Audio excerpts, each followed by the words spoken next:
Hello, my name is Rickard, and in this tutorial, I'm going to show you how to put together this composite in Photoshop.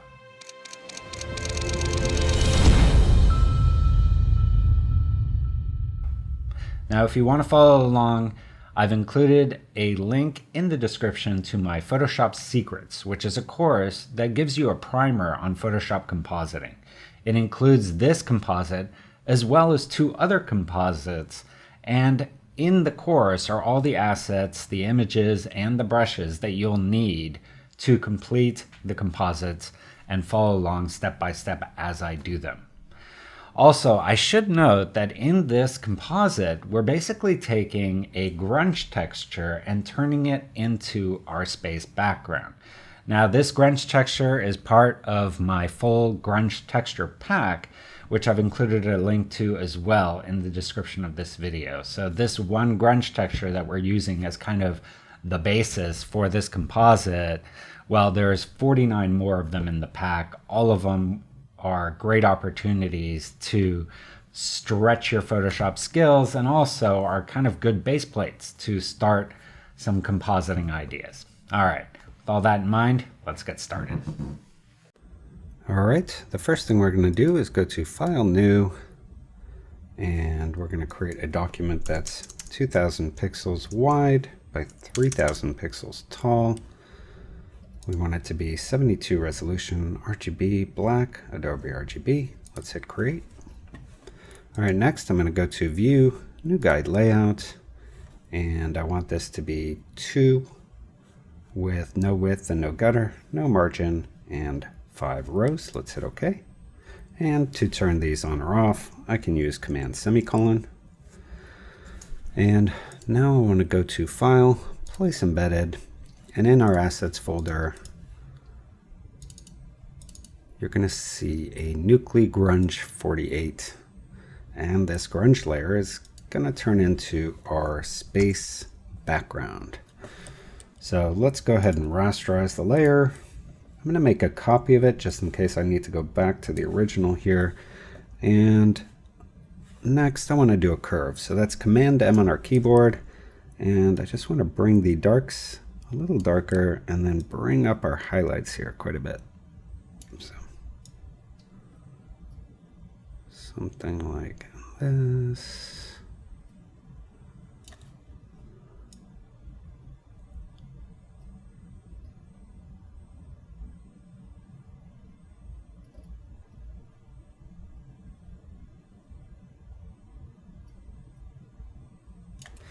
Something like that is pretty nice. Let's hit OK. And now there's too much noise around here, so I'm going to paint some of that out. So I'm going to make a new layer and we call this blackout. I want to make sure my foreground color is black, so I can just hit D on the keyboard. That'll set my colors here to default black and white. Then I can hit B to go on my brush tool, right mouse click, and I'm going to select just a soft brush down here. Then I can adjust my size with the Control Option, dragging left right. I'm just going to start painting these areas out. I primarily just want these areas here, like so. So that's kind of the primary areas I want. Now I'm going to put this on overlay so that the brightest parts of this background still show through the blackness and we get kind of this effect that they might be stars. Next, I'm going to do a gradients map. And the gradient map basically applies this color to everything that's dark and this color to everything that's bright. And we're going to adjust this. So I want my blacks to be kind of a deep space blue. Almost black, but not quite. Like that. And then I want my highlights. Well, my highlights can remain white, but just after white, I want it to be kind of a turquoise color like this. And let's see how that looks. And as you can see, as I map a lighter color more toward the middle of the histogram, more of my image becomes lighter. But something like this is kind of looking quite nice here. maybe a little bluer on this. And if I want to keep still have a black, what I can do is just add one more point and make that point just a little darker like that. So we have this kind of little bit of send off between the darks and the turquoise. We have this nice blue color. So pretty happy with that. So we got basically a very, very dark blue, a dark blue, a turquoise, and a white. So let's hit OK. And this is going to be our space background. All right, next I want to go to File, Open, and we're going to open our astronaut image, and we need to cut him out of the background. So to do that, I'm going to go to the Object Selection tool, and that's one of the newer tools in Photoshop, and it basically allows you to make a selection like this, and then Photoshop will figure out what inside that square you were trying to select. And it doesn't do a great job with this image because we have very little contrast between the foreground and the background here. But where there is good contrast, it does a relatively decent job. All right, so let's go into Select and Mask, where we're going to clean up this selection. So first, I'm going to go into the Quick Selection tool at the top here. Just start painting away the parts that shouldn't be selected by holding down Option.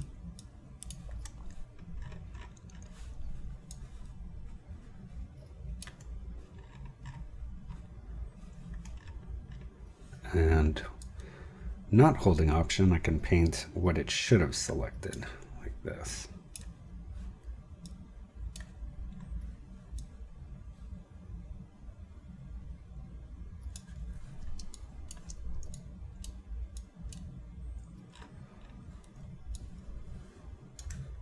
Now I already know that I'm gonna have to go in and make some corrections by hand, so I'm not overly concerned with trying to get it perfect using these tools, because I know they're not going to get me where I want to be, but they'll certainly get me closer.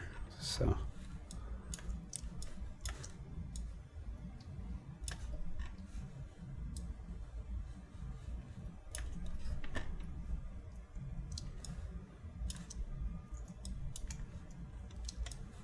all right, and then the refine edge for some of these areas.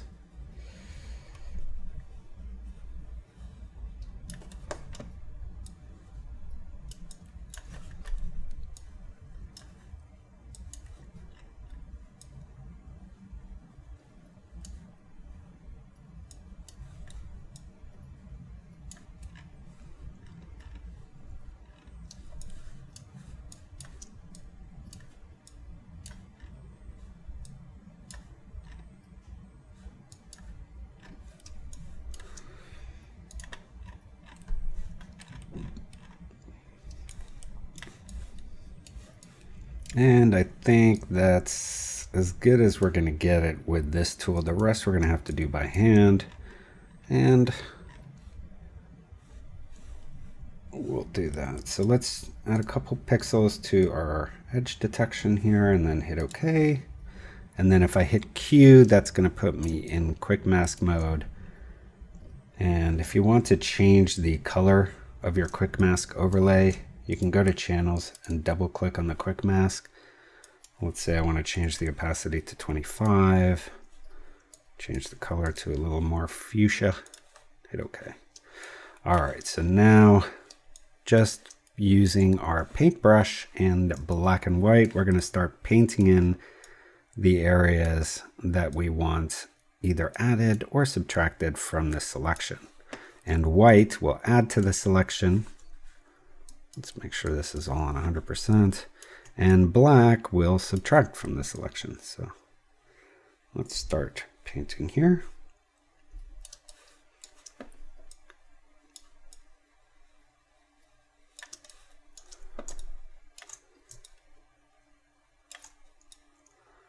You'll notice that I don't have my brush at 100% hardness. I want it just a little tiny bit feathered. So that our selection is anti-aliased, meaning it has a softer edge.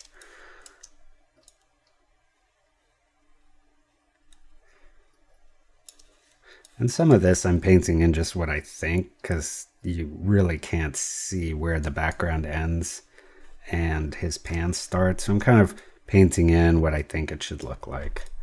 And that's going to work just fine for our composite.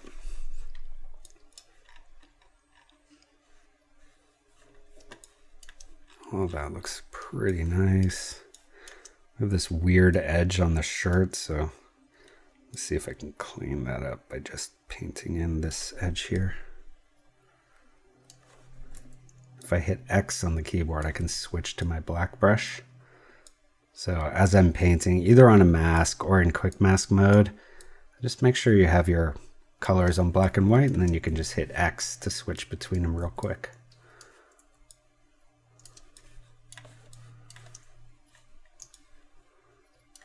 I'm going to make my brush really big and just see if I can't do a one click to get the helmet shape here. There you go. That looks pretty nice. Do a similar thing here.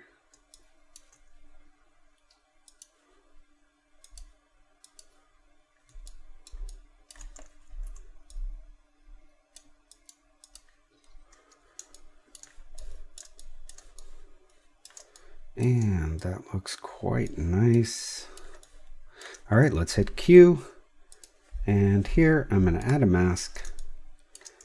And then right mouse click and say, make sure I'm right in the right place there, and go convert to smart object.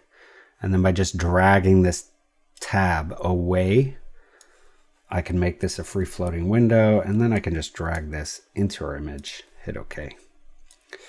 All right, I'm going to turn my guides on with Command semicolon and then scale this guy down. I want the top of his head to be right there. And then if I move my anchor point to there, I want the rest of him to be about that big. And I'm going to rotate him just a bit so he looks more straight. So something like that looks really nice. Let's hit OK. All right, next we're going to do File Open. And we're going to open this planet here, or moon actually. And then just holding down Option with my circular marquee, I'm going to make a selection around this. Now, Photoshop so when you're in this tool, holding down Shift constrains your circle to a perfect circle. Unfortunately, in Transform, the behavior is the opposite. It didn't used to be that way. I don't know why Photoshop changed it, but in my opinion, it was stupid. But just be aware of that. When you're making a selection, Shift keeps your proportions. When you're doing a transform, Shift does the opposite. All right, so we made our selection. Command C to copy, Command V to paste. And I'm going to put this, I'm just going to make this a smart object, and then Command T for transform. Put this guy down here. And then Option drag. Put another copy of it here and make this one smaller. I'm going to rotate it as well so that it doesn't have the exact same. I might even flip horizontal just so it looks a little bit less like this one. We'll also change the color a bit. All right, so for color, I'm going to do Command U, which is hue saturation. Just hue, think Command U. And we're just going to move this to get that to be kind of a nice purple color. And then on this one here, I'm going to do Command T again, rotate it a bit so that the lighter part is facing up, because that's our light source is going to be up here. And then I'm going to do Command M for curves, and in the red, I'm just going to bring up the bottom to about there. Is it okay? Okay, next we're going to start bringing in some flares. So let's do File, Place Embedded. And well, we can just start with the first one, Flare 23. Let's make this larger, put it on screen, and this is going to be the light on the top of his helmet here. So just line that up with the top of his helmet. Next, File, Place Embedded. Take the next one, Flare 25. And this is going to be our big flare at the top. So let's transform that to about 300. Line up the top here, and then put this on screen. And this one I want to be more this kind of aqua-y color. So I'm going to go Command M for curve, go to red, and just bring down the red. And it's going to bring up that kind of aqua color, and then maybe push the green up just a little bit. The opposite of green is magenta. Just like that. Next, File, Place Embedded, and we'll do Flare 46. And this is going to be our star. So we'll make this a little smaller, put it on screen. And again, I want to push the color of this a little more toward that aqua, so I can do Command M for curve, make it red, just pull that down and pull green up a little bit. Like that. And I also don't need these to be smart objects, and smart objects will dramatically increase your file size. So I'm going to go ahead and rasterize these after I place them. Okay, so we can call this the star, and I want to make a few copies of this. I'm going to make one down here, make that a little smaller with a transform. Maybe another one over here, make that one a bit bigger.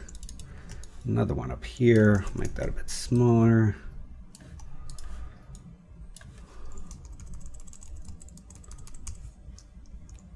And there you go, that looks pretty good.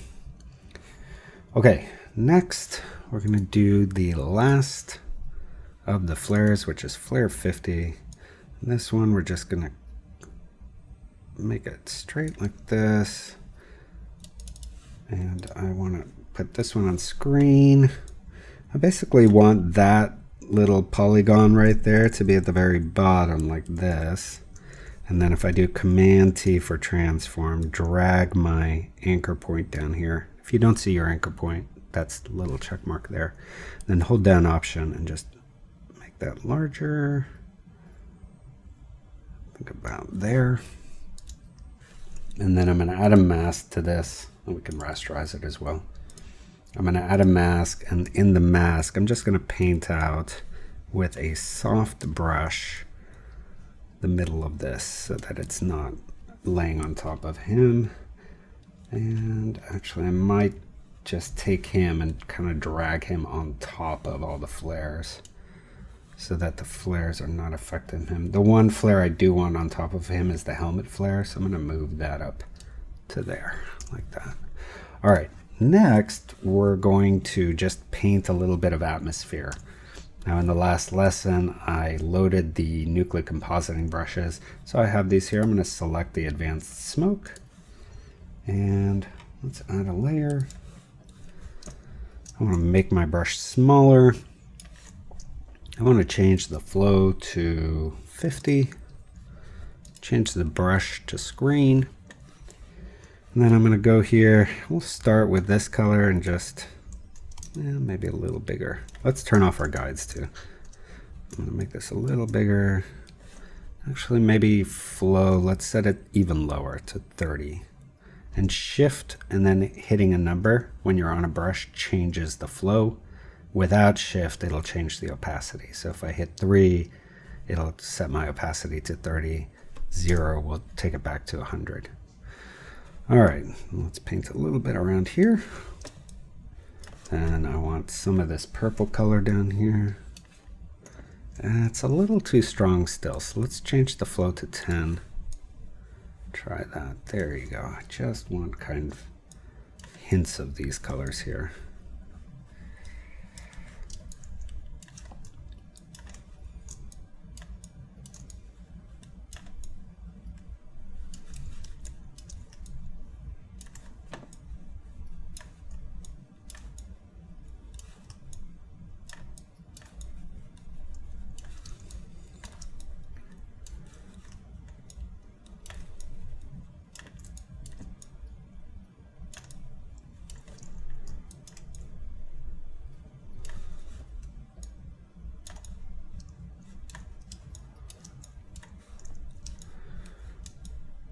All right, pretty happy with that. Let's turn it on and off. Looks pretty good. Let's put this on screen, and we can adjust the opacity if we'd like, but I think that's pretty good. All right, the next thing I want to do is create a real nice highlight on the spaceman. We're going to use a similar trick from what we used in our last tutorial, and that is to make a copy of him. And let's rasterize the copy, and I'm going to do a curve, so Command M, and I'm basically going to take the darks and just push them all the way here, so all we have is this edge highlight. We can make that edge highlight a little brighter like this. That's what I want. Let's hit OK. I'm going to put this on screen and call this glow, and Command J to make a copy of it, and Shift Option Command G to Gaussian blur it. And we'll start with, let's say 250. And let's start with 200. And then do the same thing again. Take it down to 100. Same thing again. Take it down to 50. Same thing again. Take it down to 25. And this is just creating a nice fall off of light. Okay, so we know this is 6, so everything above 6 I'm going to merge with Command E. And let's put this back on screen. And then I want to do Command U and colorize. And I want this saturation, I want the lightness to be a little darker, so probably around -40. About 32, and then I want this to be kind of this same background color here, so that's already pretty good. Let's hit OK. All right, then I want to add some texture on top of the whole thing. So to do that, I'm going to go File, Place Embedded, and you're going to see Nucly Grunge 18. So let's just place that on the very top, make it the size of our document, and then I'm going to go ahead and rasterize it. And I want to turn this black and white. So to do that, I can do Image Adjustments, Black and White, which is Option Shift Command B. So let's do that. Option Shift Command B. And hit OK. So that's going to make it black and white. Then I'm going to put it on soft light. You can see it's adding strong texture over the whole image. Too much, in my opinion. So we'll just take the opacity down so you almost can't see it, but just a hint of it is breaking up these areas that don't have any texture. It's just going to make the whole thing look a little more realistic. So pretty happy with that. And then finally, we're going to do a little bit of color grading with a curve. So let's go to our curve, add a curve adjustment layer. And let's start with blue, bring up the bottom a bit, bring down the top. And let's do green, kind of want to add a little bit top here like that, and then for the red, just going to bring up a little bit. Yeah, I think we can bring it up all around just a little bit like that. Okay, and then finally, having done all these adjustments, I feel like the spaceman is a little too bright in the areas that aren't highlights. So if we go to our original spaceman, do Command M for a curve, we can just bring this down a little bit and maybe also add a little bit of cyan to it,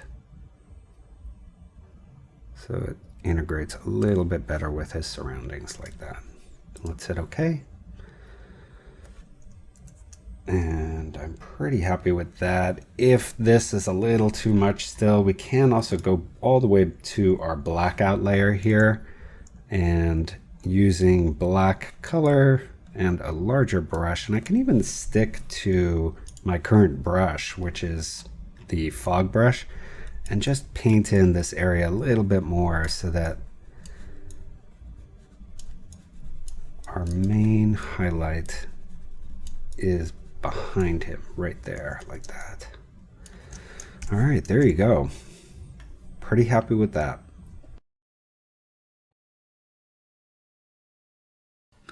So there you have it. That completes our composite and completes this tutorial. If you enjoyed it, please subscribe to my channel, turn on notifications, share this video, leave a like, leave a dislike, or leave a comment. All of it is engagement. I enjoy it. It helps give me some momentum to keep going, keep giving you new tutorials. And here's some other tutorials that you can check out. And I'll see you next time.